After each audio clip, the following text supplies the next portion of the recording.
মিঠিচোরা ধারাবাহিকের আগামী পর্বের আপডেট নিয়ে আমরা চলে এসেছি। আগামী পর্বে আপনারা দেখতে পারবেন হসপিটাল থেকে রায়কে বাড়িতে নিয়ে আসে, আর এদিকে রায়কে দেখতে আসে ডক্টর এসে রায়কে চেক আপ করতে লাগে এবং রায়কে বলতে লাগে, এখন তো আপনার একটা নাম আছে, আপনার নামটা যেন কি? ডক্টরের মুখে এই কথা শুনে রায় চুপ হয়ে থাকে। রায় কোনো উত্তরই দেয় না।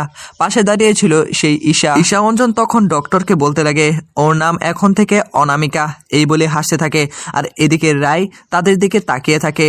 অন্যদিকে দেখা যায় পুলিশ স্টেশনে অনির্বাণ পুলিশের সঙ্গে কথা বলতে আসে, আর পুলিশ তখন অনির্বাণকে বলতে লাগে, রায়পূর্ণা মুখার্জির প্রথম এবং দ্বিতীয় শত্রু যদি কোয়েল এবং নীলু হয়, তৃতীয় নাম্বার শত্রু কিন্তু মিস্টার অনির্বাণ সেন।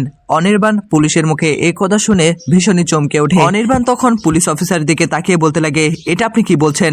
আপনি এটা ভুল বলছেন। আমি রায়কে কোনো ক্ষতি করার চেষ্টা করতেই পারি না। আর এদিকে পুলিশ তখন বলতে লাগে, আমরা তদন্ত চালিয়ে যাচ্ছি, যতক্ষণ না রায়পূর্ণাকে আমরা ফিরে পাচ্ছি ততক্ষণ আমরা আসল সত্যটা জানতে পারবো না। আর যদি আসল সত্যটা জানতে পারি, আপনাদের সকলকে কিন্তু জেলে যেতে হবে, ফাঁসিতে ঝুলতে হবে। তো বন্ধুরা, এই ছিল আপডেট। নেক্সট আপডেট সবার আগে পেতে চ্যানেলটিকে সাবস্ক্রাইব করে রাখুন।